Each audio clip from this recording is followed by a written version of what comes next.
Hello and welcome to all the ghouls and vampires out there. We're going to be doing something a little differently. This might be sliced up into like a part 1 and part 2, depending on how long it goes on for. But it's basically our reaction to a video titled The Dumbest Decisions in Horror Movies. Now, naturally, this guy couldn't track all the dumb decisions in horror cinematic history because there's really too many to count. He'd be going on at this for months. Yeah. And he's got different... Now, Dan was the one who found this video. I'm just kind of following his lead. And we thought this would be a fun little aside in between 5-minute reviews. Because this video was done by a YouTuber called Be Amazed. Yeah, they don't need to be introduced to him. He's got 14 million subscribers. And if any of, well, even 1 million of his followers want to subscribe to this channel, you're more than welcome. We'll take even just 1 million, maybe 2. Because we could use the ad revenue. So let's go. From threatening to cancel a chainsaw-wielding maniac to attempting to negotiate with a shrub, get ready for the most Not just any shrub. A shrubbery! dumbfoundingly stupid decisions ever made in horror movie. Car off the road. Clearly the guy is dangerous. Clearly this is a nightmare scenario. But he still idiotically decides to flee the scene? No, of course not. Man throwing what seemed to be a human body down a gross dark pipe. What would you do? Call the cops? Flee the scene? No, of course not. You'd obviously head over to said spooky pipe and jump inside. That's exactly what happens in 2001's Jeepers Creepers. Derry and his sister Trish spot the scary man. I've never seen this movie. I'm going to have to do a 5-minute review of it. Because the thing is, while, the decision is dumb, I'll freely admit, context. If he's going to mention these horror movies that most people seem to know and I don't, I might as well watch them. Oh, darn puppy. Sorry, the puppy, she's just wanting attention. Just lift her up. There. Yeah, we're puppy sitting today. Man in the act, who immediately chases them down and rams their car off the road. Clearly the guy is dangerous. Clearly this is a nightmare scenario. But he still idiotically decides to investigate. He asks Trish to hold him up by his ankles so he can perilously peer into the pipe. And guess what? Oh, she loses her grip and he falls into a everyone could have seen that coming. Because, upper body strength is one factor because women have less of it than men generally. Second, why do you need to look down into the pipe where there's a corpse? This is one of those decisions and moments where you're like, this guy should have been hit by a car when he was young. He honestly deserved it. And honestly, I hope she lives and abandons him. Because, franchement, c'est une des décisions les plus bêtes au monde. And yes, I'm so dumbfounded I'm falling back on my native language here. Je peux pas comprendre. Je ne peux pas comprendre ce gars. Qu'est-ce qu'il y a dans sa tête?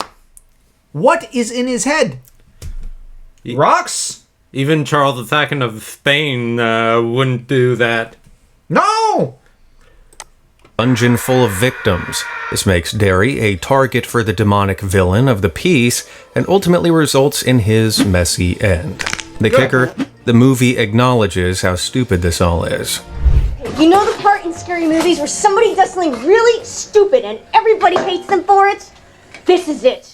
That doesn't make it okay. But hey, that's more than we usually get, I suppose.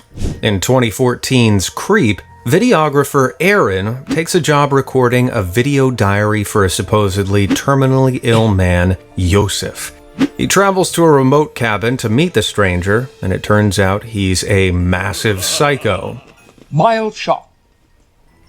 Yosef starts terrorizing Aaron, deliberately scaring him, confessing to horrific crimes, and ultimately donning a wolf mask and preventing him from escaping. Why? After a brawl, Aaron manages to flee.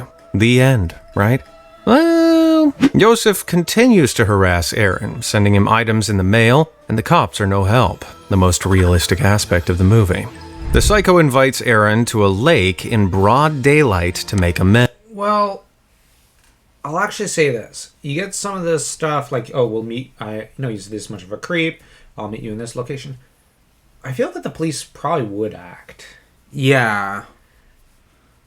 I don't know. Like, I'm not defending them or saying they're any good at their jobs because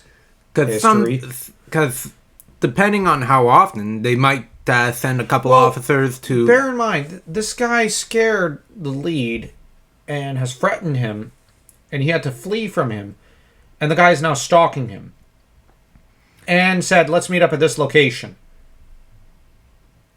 And this is someone who has confessed to murder.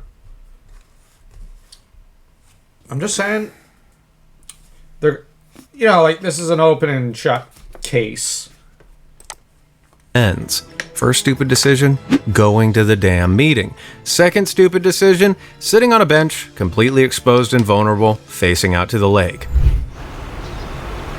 Yeah, there's an axe guy. Yeah. What the hell did he expect? Okay, he made sure it was recorded, but what does that accomplish? What's the next part of the plan, Aaron? Wait a minute! Horror movie characters seem to love randomly forgetting how deadly the villain is, huh? Just look at Laurie Strode in 2002's Now, hold on. With Laurie Strode, you can make entire videos about it. Because, which time? I mean, in the first movie, she left the door unlocked and thought it was locked, and when she went... Yeah, the first movie had all sorts of dumb moments. Let's not get into that movie. Then you have this movie. Well, Halloween Resurrection, she finally has the murderous Michael at her mercy. He's suspended by the leg, hanging over a rooftop. After 20 years of torment at the hands of this nightmarish villain, she should know a thing or two about him. He's dangerous, vicious, and hard to get rid of, so she could send him hurtling down to the ground below, flee the scene entirely, or call in more firepower. Okay, I'm actually going to say his idea isn't the best. Let him go, then try to go down there where he is and flee. Listen to your plan! That's even dumber! But I'm actually going to comment that what she should do is leave him suspended there, call the police, and then flee. Why leave him suspended up there? Well, come on, But if you lower him and you're down there, he's going to get back up. And you're dog meat. Yeah. While Michael is helpless and trapped, she opts to go with the secret fourth option. Slowly approach and try to unmask him like it's an episode of Scooby-Doo. It doesn't go well. Yeah, okay, I agree. Now, that would have worked had she been Freddy or Velma. Yeah. But she's not them. She's not the Scooby-Doo Mystery Inc. gang. Know your trope, know your movie. Because if they went up against Michael Myers, they could unmask him and defeat him. They could. And then it'd be revealed he's probably the janitor or something. I mean, who should she have called? The Ghostbusters? Yeah, even they would have been able to do more. My God. Okay, to be fair to her, she wanted to be sure of his identity because of the events of the previous. Yeah. There's a reason the whole franchise rebooted after Resurrection. These movies had just become unwatchable. But Halloween isn't the only classic slasher to go down the toilet. Oh no, Friday the 13th is right there with it. In 1989's eighth installment, Jason Takes Manhattan, Jason kills a bunch of people for the 8th time, only now he's in Manhattan. Daring today, aren't we? Jason is a supernatural monster that basically cannot be stopped. So why on Santa's green earth does the boxer Julius think he can punch him into submission? This just sort of, goes on. I can't show you what happens to Julius, but he doesn't win a trophy. Maybe he's not an idiot, though. Maybe he's just the bravest guy to ever show up in these movies. Are we all just cowards? Possibly, but he's dead and we're not, so there you go. I maintain that people are often way too quick to forgive dumb decisions. Well, when the youngest Sandin, Charlie, sees a desperate man calling for help in the streets, Oh, whoops. stay indoors and out of sight. The Our Purge. protagonists, the Sandins, are lucky enough to be well off with a big house and fancy security system. Okay, first mistake. When you're in a horror or slasher movie and you have Ethan Hawke in there, you're dead. Not Ethan Hawke always dies in these movies. Like, forget Sean Bean. Sean Bean has died in, I think, what was it, 236 movies or something? But he's lived in every other movie of his, and there are movies where he lives and everyone else dies. It's one or the other. Yeah. Ethan Hawke, horror movie, he's doomed. You're probably doomed too if you stay too close. So it's best to be the one who does him in and then run. Just to be sure. In one of these movies. I'm being facetious. Good actor, though. Training Day design. was great. Mm-hmm. That and White Fang are two of his best movies. And specifically for the night of mayhem. Just keep the place locked down. Well, when the youngest Sandin, Charlie, sees a desperate man calling for help in the streets, he opens the place up to let him in. That was nice, huh? Stupid. Well, I hope it was worth it because this action draws the attention of the Purgers hunting him, who invade the home and off Daddy Dearest. Yeah, he did a good thing, but his So the son murdered the father.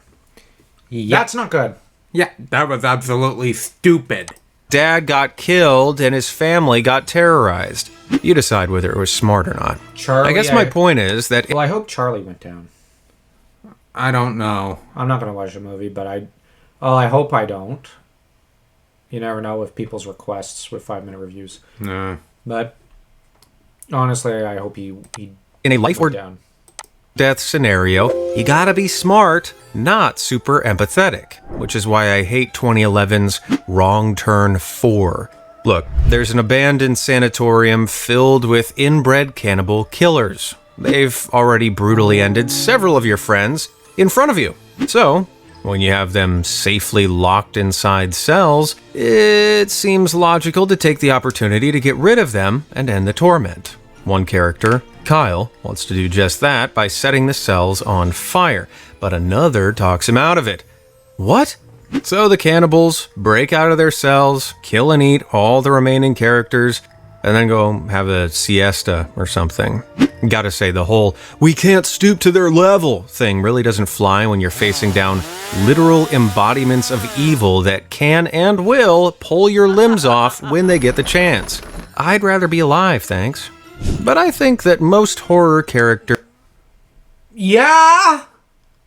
That takes the crown jewel for stupid. Yeah. We can't drop down to their level and get them before they get us. Okay.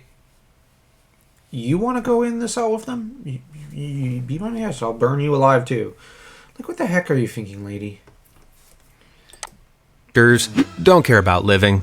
Don't believe me? The natural thing to do when spotting a terrifying clown in a storm drain is a demonic Pennywise retrieving it.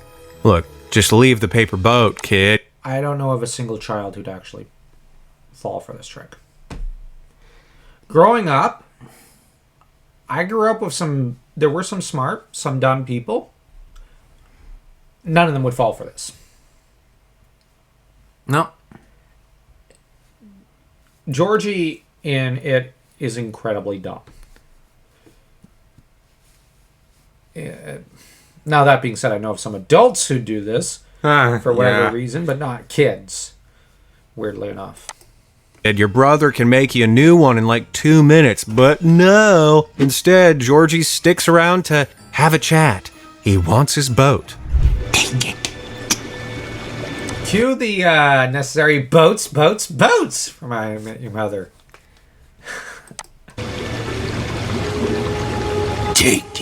I really don't know what else to say here. George 2024's Speak No Evil remake. The basic premise of the movie is that an American family go to stay with a British couple they meet on vacation. They quickly realize, however, that their hosts are utterly nuts.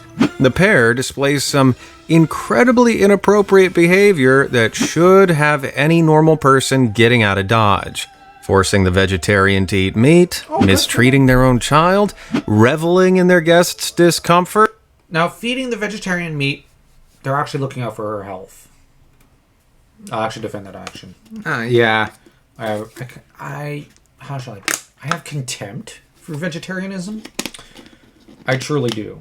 Mm-hmm. I detest it as a movement and as the very philosophy of it. Danger or not, these guys are bastards. Finally, the Americans opt to... But they're well-meaning. Like, come on, they fed the vegetarian meat. They fed her protein. Which, honestly, is not that mean. Flee the home to safety. Finally, someone does something logical. Only when they realize that their daughter has left her stuffed rabbit behind, they turn the car around and head back to the house. Then... They did that? Yeah. Oh my gosh. Over the frickin' stuffed rabbit. They deserve what's coming. No, they want it to happen. You know, like... When they get confronted by their hosts upon their return, they decide to, stay to keep the peace. Yikes. Well, good luck with all that. Come on. Going back for the rabbit is a dumb enough decision, but agreeing to stay after the fact? This obviously leads to some carnage. In the original movie, it leads to the deaths of our protagonists. Now, it's worth pointing out that the movie sort of wants you to feel that way. It's a criticism of the way that modern people often put up with unacceptable behavior to maintain peace or avoid conflict. Fine. Personally, I'd like to think that sensibilities like that would go out of the window the moment I realized I was bunking with psychopaths. Glenn in the 1984 original. After being made all too aware of the situation, and knowing that sleep means death, lying down in your comfy bed with headphones on is the last thing you should be doing. Whoops, you fell asleep, Glenn. Who could have seen that coming, eh?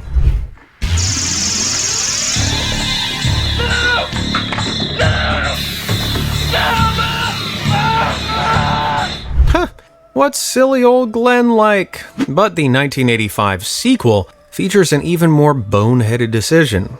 A pool party gets crashed by Freddy, well, being Freddy.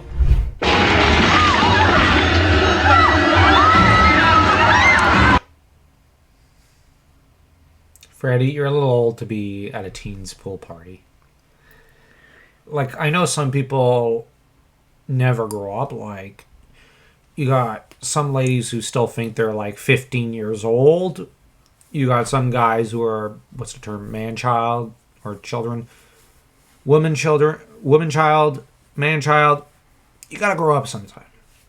Peter Pan syndrome, not an attractive feature, especially in serial killers. So Freddy, like, come on. Come on. Like, at least a first murder, I can understand. Like, it's not him trying to be Peter Pan here. But that first one, so he fell asleep. He had the headphones on to keep the music or whatever blaring. Not a bad plan. The problem is lying in bed. He should have tried to stay up.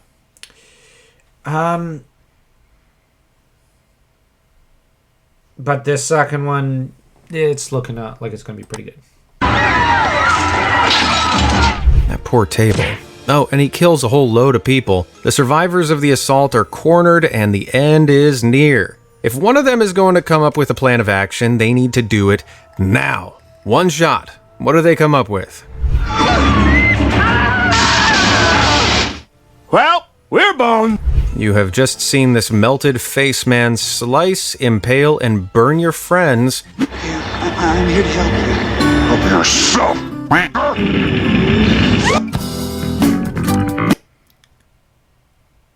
Try to negotiate with him? Okay. I said the parents going back for the rabbit thing was really dumb. This is like, I think this is worst in some ways. Like, the parents there were wanting to go down. They wanted to perish because, they went back for the rabbit and they agreed to stay. This... I mean... You're broken. Somewhat. It's just so dumb. Why? Why? At some point, this becomes a comedy. Like, why? Let me help you. You need help. Dude, you just murdered half your friends. Like, Come on. like I understand now. I understand why Freddy would do him in because, you know. Sometimes you're just asking for it. Yeah. So many horror characters love trying to bargain to appeal to the obviously insane killer's sense of reason. In the 2022 Texas Chainsaw Massacre, Leatherface boards a bus full of influencers with said chainsaw in hand. The hulking menace has just decapitated the bus driver and tossed his head inside, so these guys know he means business. What are you doing? Try anything, you're canceled, bro.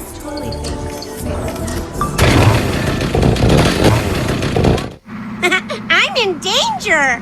Yes, this guy seriously just threatened a chainsaw-wielding murderer with cancellation.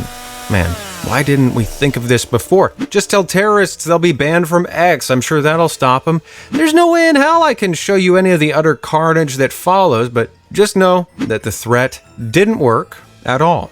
And no, we're not going... Did he lose his X account? That's my...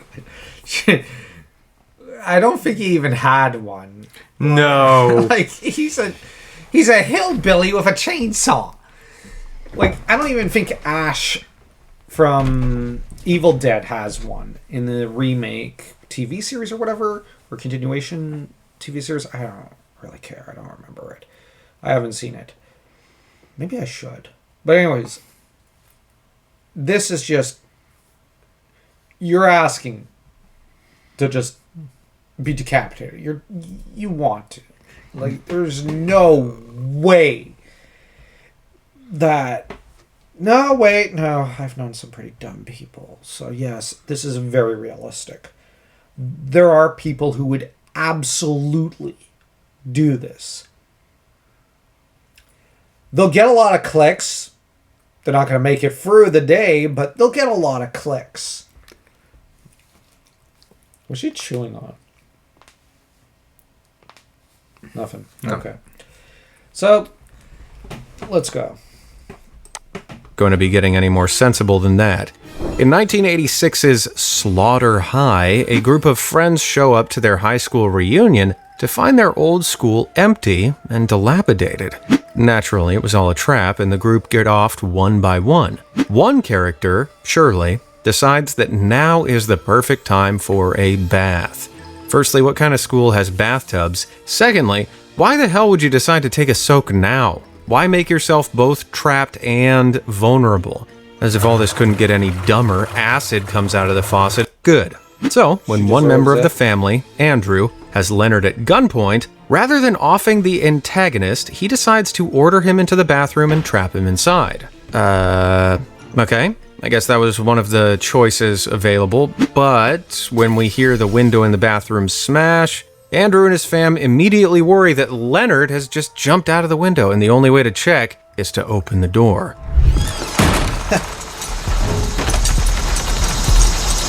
Wait. Let's stop for a minute. This is the window you were worried he escaped through? Dave Bautista. You're worried Dave Bautista wiggled his way through this tiny hole?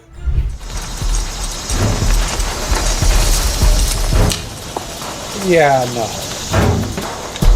Maybe he's taking a shower. No, wait. You don't have to sing like la-ti-ti, la-ti-ta. And of course, I'd have to end with the "Do you mind?" Yeah, you have stupid choice number one. Stupid choice number two. He's hiding behind the shower curtain. It's like that one scene in Scary Movie. No, Mr. Killer, I don't know where you are. I'll give you a big clue. Everybody in this scene is dumb as a post. The icing on the cake? When Andrew finally decides to take a shot at Leonard, he shoots a single bullet, only grazes him, and then gets charged by him. What kind of Scooby-Doo ass crap is that? Just unload on the curtain. He's clearly behind it. This one in particular drives me nuts. But you want to know what makes me even madder? 28 days later. This 2002 movie revolves around an outbreak that leads to the zombie apocalypse. Original, huh? But this time, the outbreak stems from a group of chimps that have been experimented on by shady scientists. Horrible stuff, for sure. Okay, so we're now dealing with England's Parliament. Okay. So, what does the House of Commons do? But the facility is entirely locked down, and there's no way that the experiments could ever escape. Enter the activists. Oh no, the House of Lords. Spaghetti! A group of animal welfare supporters break into the lab and hold one of the scientists hostage. They plan to release the chimps in the name of peace and love. One of the evil scientists takes a moment to try and explain to them why this is a stupid idea. The chimps are infected. They're highly contagious. They've been given an inhibitor. Infected with what? In order to cure, you must first understand. Infected with what? Rage. We're going and we're taking your torture victims with us. We're gonna get you out of here. Listen, the animals are contagious. The infection is in their blood and saliva. One bite. Stop! Stop! You've no idea!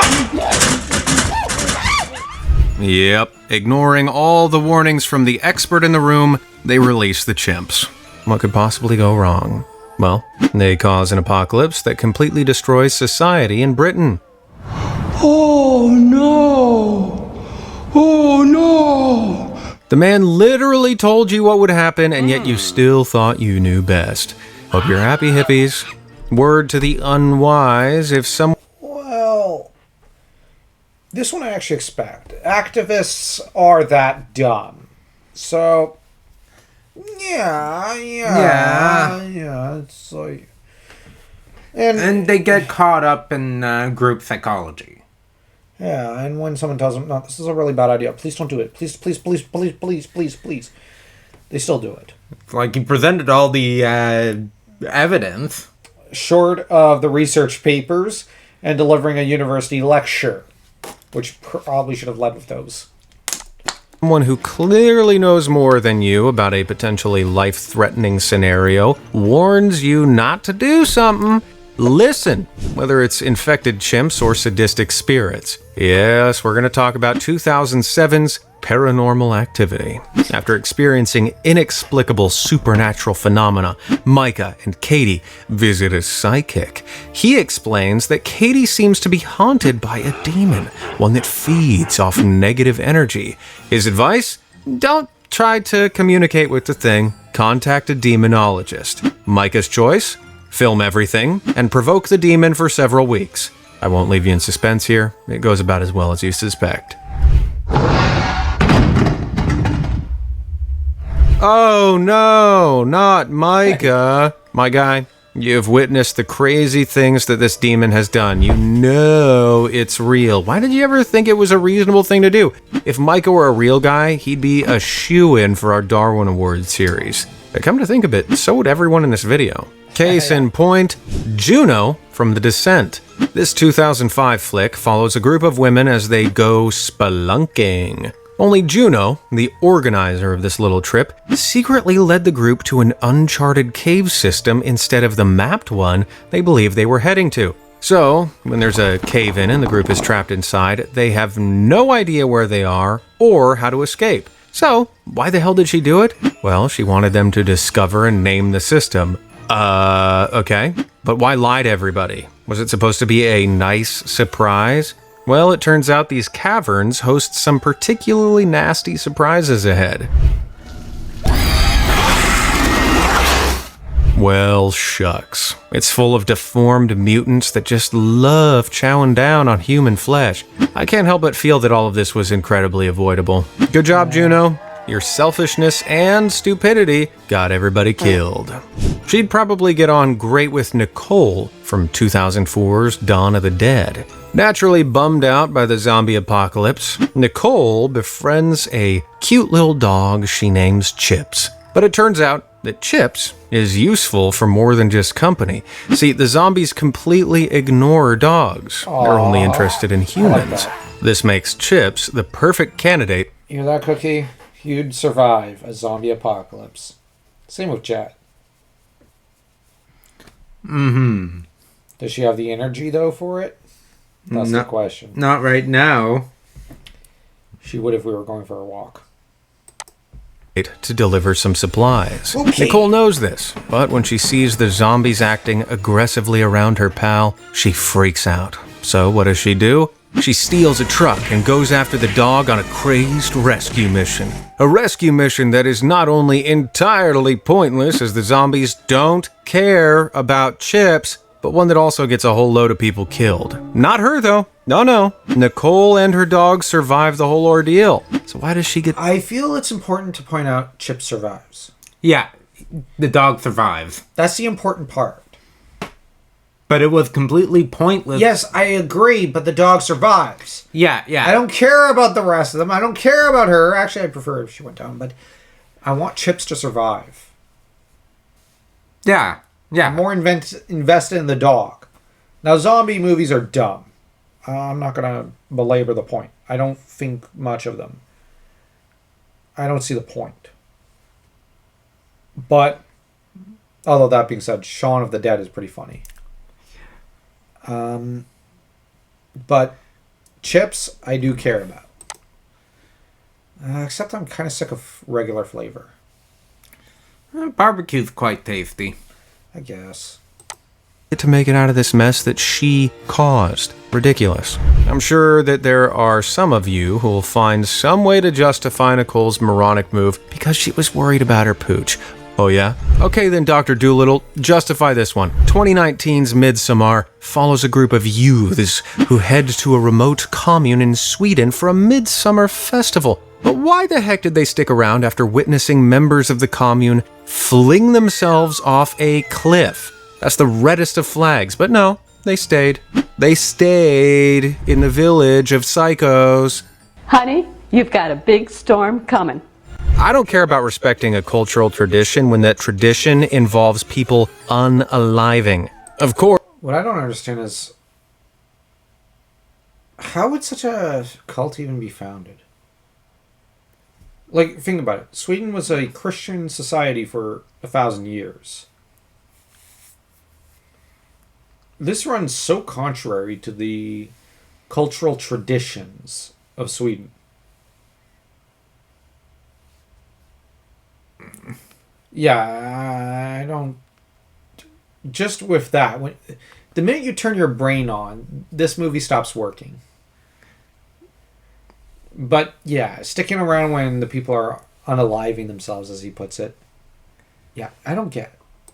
Of course, when we come to learn that the commune is a cult and wants to sacrifice our main characters, they're all very shocked.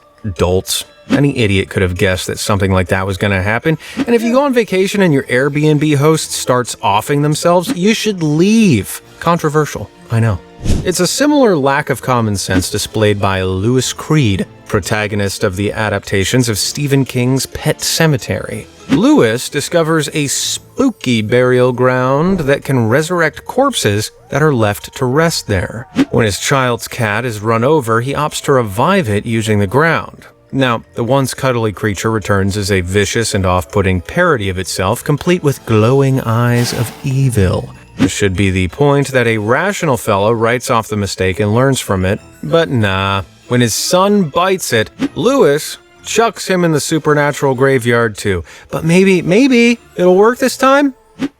First I played with Dad, then Mommy came, and I played with Mommy. We play, Daddy. Okay. What? And two, I'll just say that, what's King's beef with kids? With couples having kids? Yeah. This just comes off like a story with an agenda. Which, not uncommon for Stephen King, but... Okay. We had an awful good time. Now I want to play. Okay, his expressions are so funny, I don't know why. It's like... Okay, I'm having fun. What did you do? What did you do? You are made of stupid. Nah, you knew this would happen, you massive dum-dum. Now your wife's been offed too, but at least at this point you can learn from the 2 previous mistakes and... I waited too long with Gage. With Rachel, it will work this time. That happened, and we all let it happen.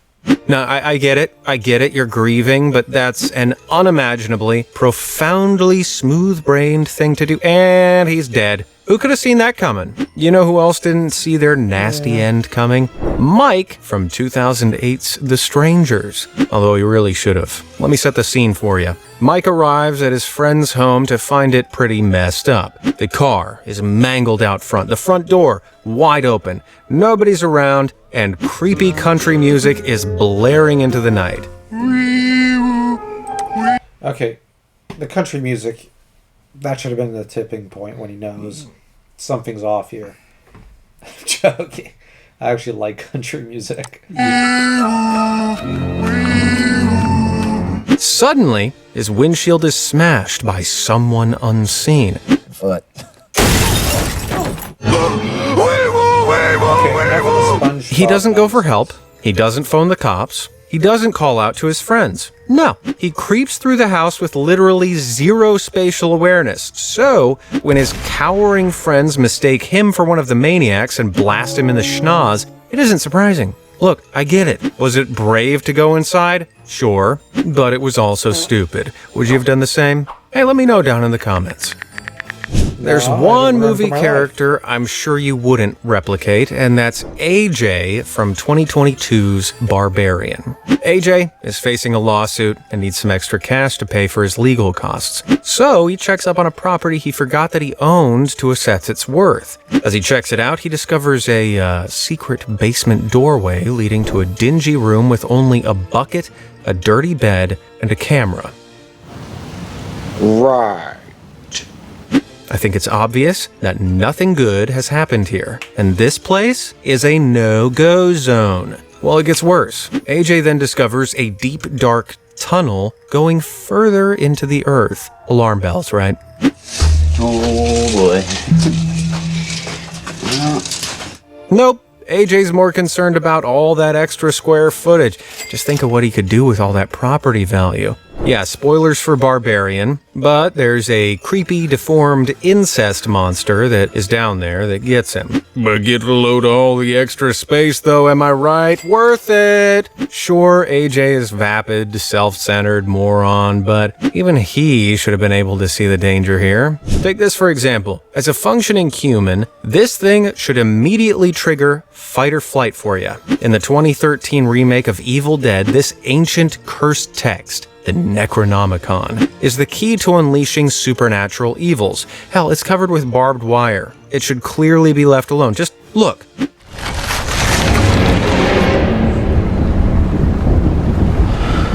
It's also bound in human skin. Put it away. Yeah.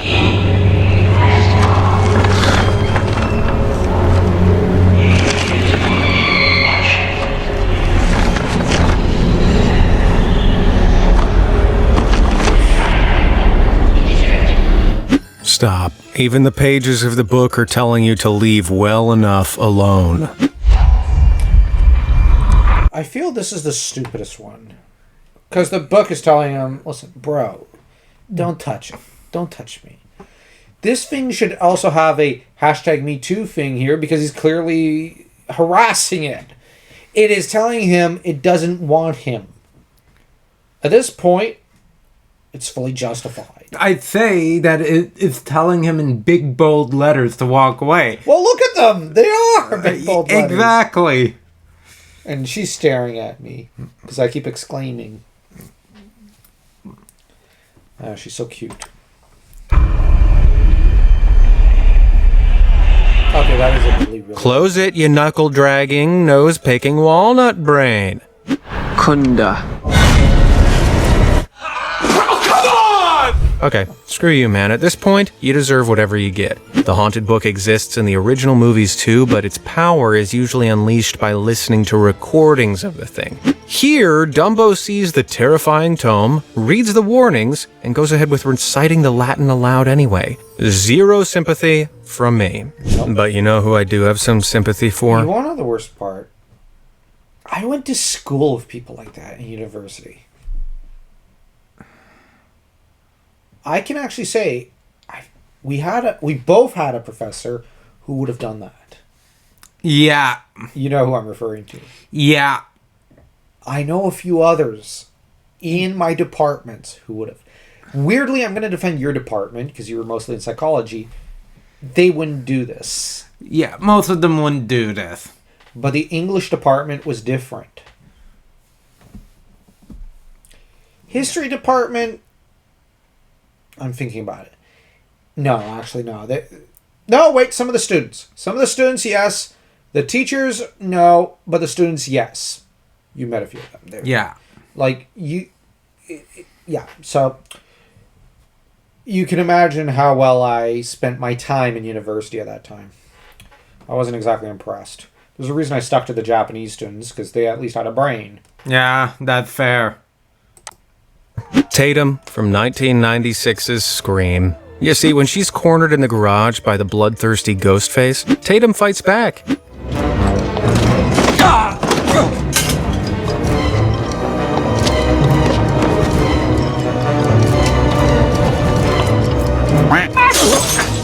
Oh, that's gotta hurt. She got him in the garage.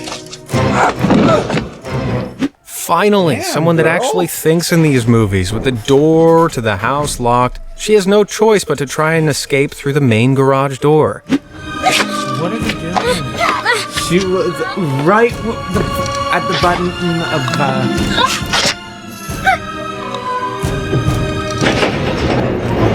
She could have done that and escaped.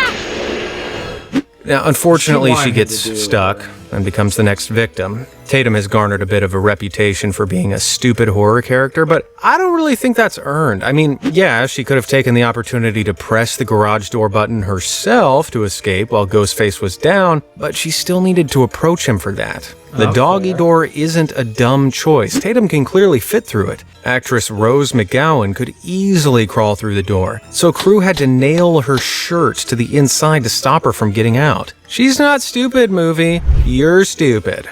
And so's your dad. One movie that is Okay, that's fair, but still the doggy door... But she also had the guy at her mercy, and she could have grabbed the knife and slit his throat. Yeah. I could see why she got a reputation. Yeah, just the knife's right there. You pick it up, you slit the throat, you're done.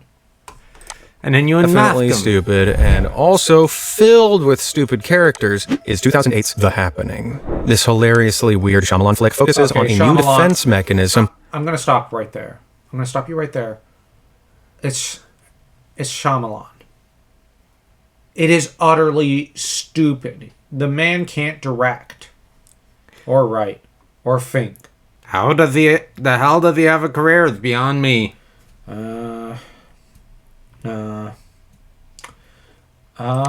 Let's see. I'm gonna skip us ahead. Let's see. Is there an after Shyamalan? Yeah.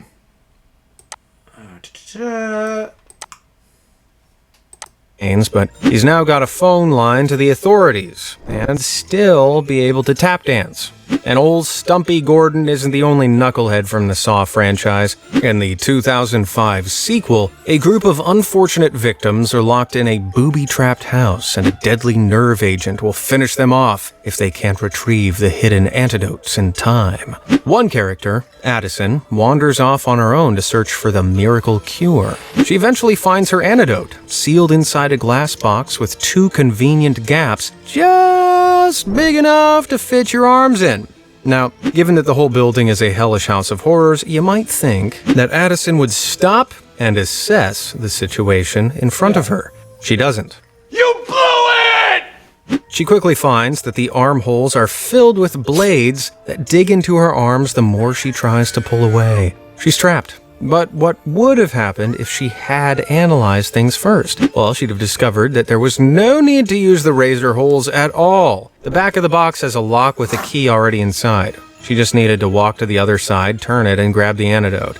Even if we're charitable and say that prolonged exposure to the nerve gas has made her a bit loopy, that was still a supremely silly thing to do now, wasn't it, Addison? There's no way I can make a video on stupid horror movie characters without mentioning the big dog. The undisputed king of ineptitude, Prometheus. Yes, this 2012 Alien prequel has become... Which scene? No, like, seriously. With these movies, it's, okay, the character says something stupid. You're gonna need to be a little more specific. It's like, even as they're breathing, they're doing stupid things. Just, they're not even breathing right, is my point. They can't do anything intelligently. That's the problem with these movies. Become absolutely infamous for its cast of thickos. See, the crew of the Prometheus are supposed to be experts, geniuses even, the smartest of the smart, the best of the best. And yet, they continually act like chimps in spacesuits.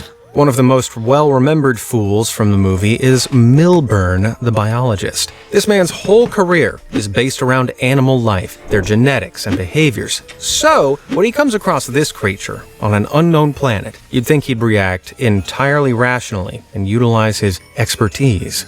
Look at you. Look at you, baby. Just look at the size of that. What is it? Yeah, she's a lady, look. Okay, just flared up like a cobra. Yeah. You stay away from it. He's an animal expert. Right. That alien just flared a hood and hissed at you like a cobra. Any animal expert would be able to tell you that behavior means, hey, I'm dangerous. Stay away from me, please. So Milburn... Okay, it's time for a crash course in academics. I've worked in academia. I've lived with these people for all intents and purposes. Well, actually, I have lived with these people and whatnot. How shall I put it? You have the average IQ of a person, and then you subtract 40. And you approach the IQ of an academic half the time. I'm joking here, but there are academics out there whom it's like, you've studied animals all your life. Yes. What do you do when confronted with a cobra? Anger it? What are you doing? Like the fact I had a my history teacher in, what was it, grade 10 or 11, once told me you can be smart in the classroom and dumb on the bus. Or you can be smart on the bus, dumb in the classroom, or both. Dumb in both, or smart in both. The thing is, academics are, these days, dumb in both fields, but they get a free pass for some reason in the classroom. Okay, she's really tired. But I've known dumb academics that once something flares like that, even they would know, okay, that's dangerous, back off. Yeah. Burn backs away and regroups with the others. Oh man, no. He sticks around and carries on pestering it. For the love of... I'm no biologist though, so maybe I'm just ignorant. This could be some elaborate plan to win over the creature.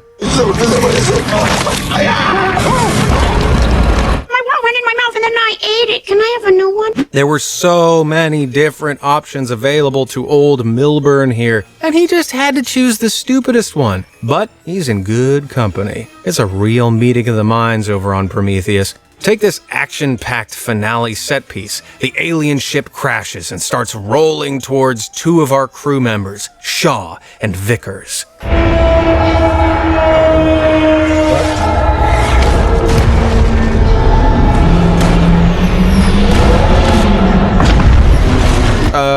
Guys, just go to the side. Hey, morons, I'm serious. Just turn 90 degrees and run.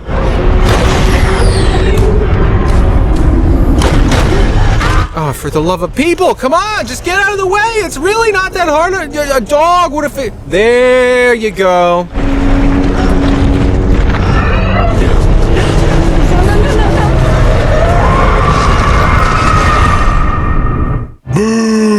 Unfortunately, only one member of the ship's crew can confidently say that they are at least as smart as a beagle. Don't insult beagles. Yeah. How did they not know to... How did you... I mean, when you see the shadow, you should... Damn! One of them survived! That's the most shocking thing about that movie. Oh, I'm not shocking. I'm not shocked. I really can't talk today. I'm not shocked. I'm angry. How dare she survive? She didn't have the brains. She just accidentally survived. Well, then again, maybe I should chalk that up to brains on an unconscious level because, you know, the brain is working. Which is more than what I expected from them. Like Prometheus, I've seen a bit of the movie until I shut it off and I just went, this is too dumb. Trust me, these are two of the smartest scenes from what I can see. Yeah, the crew, let's just say Philip J. Fry is a genius compared to them.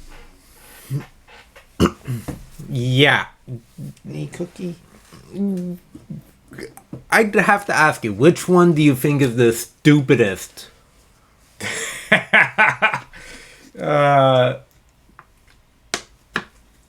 I'm caught between... Let me see.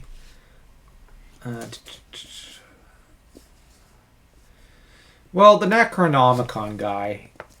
Him or Pet Cemetery guy. Okay. One of the two, because one of them had the big bold letters. This is the Devil's Book. Don't keep reading. Please leave me alone. What are you doing? You basically had the book telling him, I'm evil. Don't read me. While, as for the Pet Cemetery guy, he saw how badly it went down once. Then twice. Then he's like, I'll try it again. Dude, at some point you don't get, like, strike 3. Well, actually, he did, but then he goofed it up and it, took a knife to him.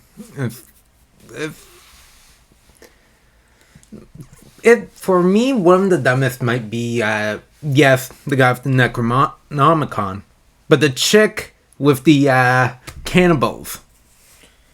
Oh, yeah. We're just as bad as them. No, honey, we're not. If we set them ablaze, we're not as bad as them. Like, what are you thinking? Qu'est-ce qui se passe? And then there's the guy that says he'll cancel Leatherface. He deserved it. Well, what Leatherface did to him, not Leatherface deserving the cancellation. His reaction was fully justified. Because, like, you're not even going to defend yourself. You're not even going to try. Alright. Yeah. A lot of these were really, really dumb. They really were. Hey, Tun. Like the dog, she knows these are too dumb. They are way too dumb. These are the dumbest decisions in horror movie ever made. Right, Cookie? Good. She's just staring at me. She's so cute. There it is. Okay, so tell us in the comment section what you thought was the dumbest decision and which character is the dumbest out of this lot. And if you've got other options in horror flicks, write them down in the comment section. As well. Yeah, and don't forget to smash the like and subscribe button and check out our audio drama where, okay, it's fantasy horror-ish. A lot of characters make dumb decisions there too. So, till next time.